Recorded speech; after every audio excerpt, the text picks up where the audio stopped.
What's happening, gang? It's your boy Retro back again with another reaction video. Yeah. Today we got another huge update, as I think we're now seeing the beginning of the end for Fox News host, the 5 host Jessica Tarlov. This newest clip, guys, we just seen her returning back from that maternity leave. She's already back with Trump derangement syndrome, the Trump blinders, in her statements and her takes, guys. We got Judge Jeanine absolutely slamming down on her. This newest update. I'm excited to get to the clip, see exactly what happened, how this exchange went down. So we're getting straight to the clips, and I'll save my thoughts for the back end, guys. So definitely stick around to the end so guys get my thoughts on the back end, and also YouTube push this video out. Definitely stick around to the end, you guys. But let's get straight into the clips. We're gonna do that, though, make sure you guys hit that like button for me, and also hit that subscribe button as we're on the road to the truth.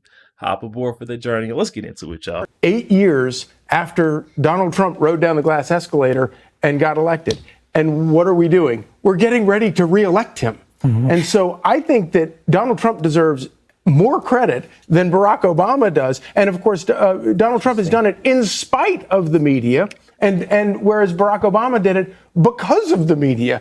And I think it's a even more extraordinary feat for him to have done that, and then to do all this. And he's right, of course.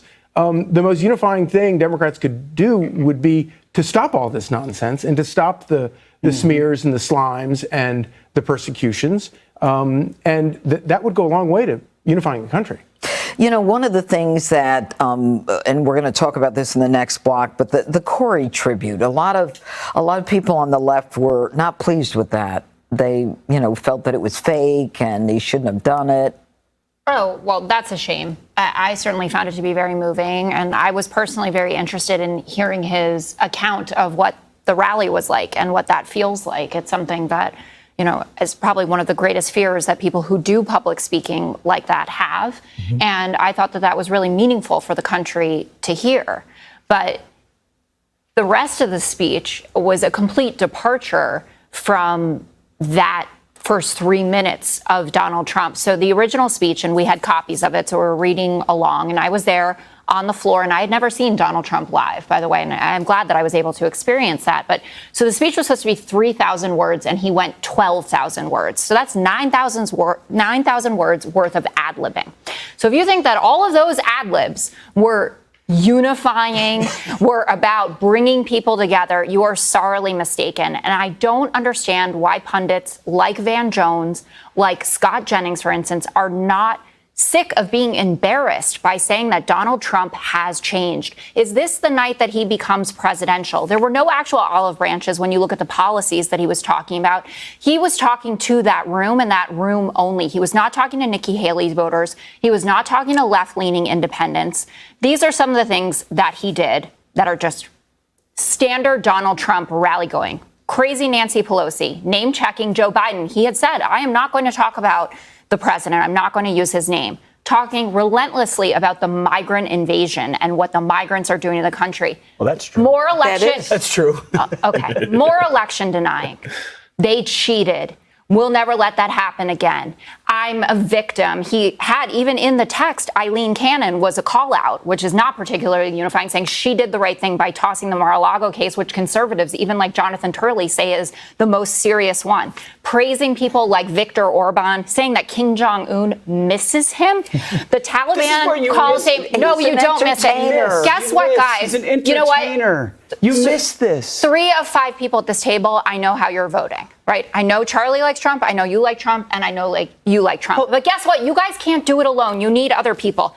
And what is the obsession with Hannibal Lecter? Can someone explain to me? It's like Reagan and it's not funny. It's so weird. He was a sociopath that ate people's faces. Everybody knows he's a sociopath. You have lunatics coming across the border. You have criminals coming across the border. You don't want me. You have rapists coming You don't across the want me border. to describe what was done to a 12-year-old girl. But he did that too. Do you? Do you want me to describe it? I absolutely know what happened. But if you think, again, that it's unifying. But what did he say about the border that wasn't true? Right, exactly. People don't like the classification of it as an invasion. They don't like to hear about they don't like the truth. That's too bad. Again, you guys are already sold on the package. You know who isn't? White suburban women. who are saying, guess what? I care about my reproductive rights, and I don't want to demean. He didn't. going We're talking migrant We're not invasion. talking about that. Oh, sorry. Okay. This also, Migrant invasion has to I've do heard with the you. illegality that is being brought into this country. I'm not a big dum-dum. I know what it's about. Well, so I'm saying why the is way that not? Isn't that the way not what's that happening? He talked about it was gratuitous. He and said it was we not want the people way. to come into our country. It is but they the have to come number into our one country. issue. Sandra, It is the number one issue. 9,000 extra words. You don't think So what?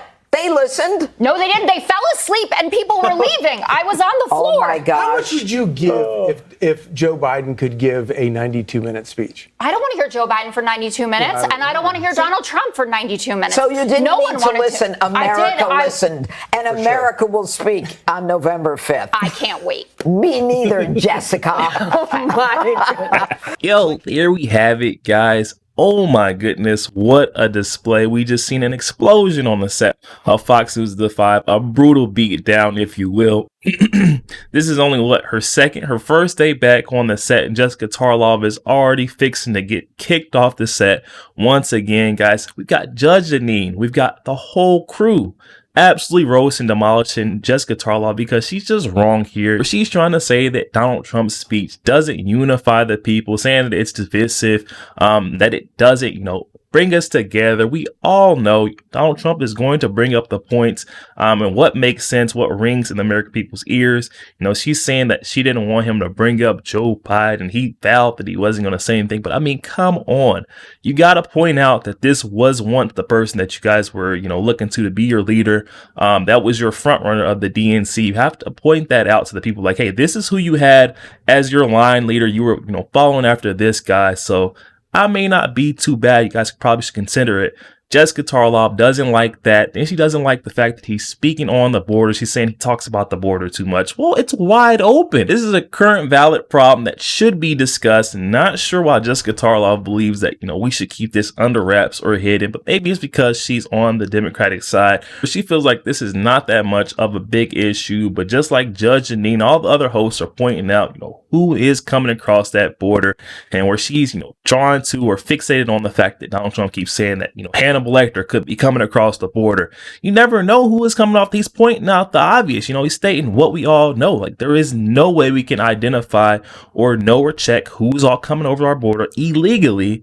So yes, we're going to say, there is anybody, God knows who, and we're always going to assume the worst. My father always told me that you should hope for the best, but prepare for the worst. And that's in any situation, and that's what Donald Trump is wisely doing here by saying, hey, there's Hannibal Lecter coming over our border every single day. He's trying to draw as much attention as possible to the border, which is such a serious crisis that's not getting enough attention from the left. The folks on the left keep trying to dismiss this. Jessica Tarlov tries to fend for herself, fend for her life, by wiggling over to abortion, reproductive rights, but they whipped her right back onto the subject that open border that's wide open, a big vulnerability, one of the biggest threats to American security. I've got to say, this was definitely a sight to see. This clip, Fox News host Jessica Tarlov absolutely losing it once again, guys, where she's trying to go off on Donald Trump, his speech, and she gets abruptly corrected by Judge Jeanine and the rest of the crew, guys. Definitely hop in the comment section and let me know your thoughts. Do you guys think Jessica Tarlov is right in saying that, suburban white moms are still not on board with Donald Trump? Guys, hop in the comment section and let me know what you're thinking, guys. Also, make sure you guys hit that share button, share this out to as many Facebook friends as possible. You guys share the truth. Also, make sure you guys hit that like button. Doesn't cost you one thing, you guys. Hit that like button for your boy, and also hit that subscribe button as we're on the road to the truth. Hop aboard for the journey. I'll catch you guys on the next week.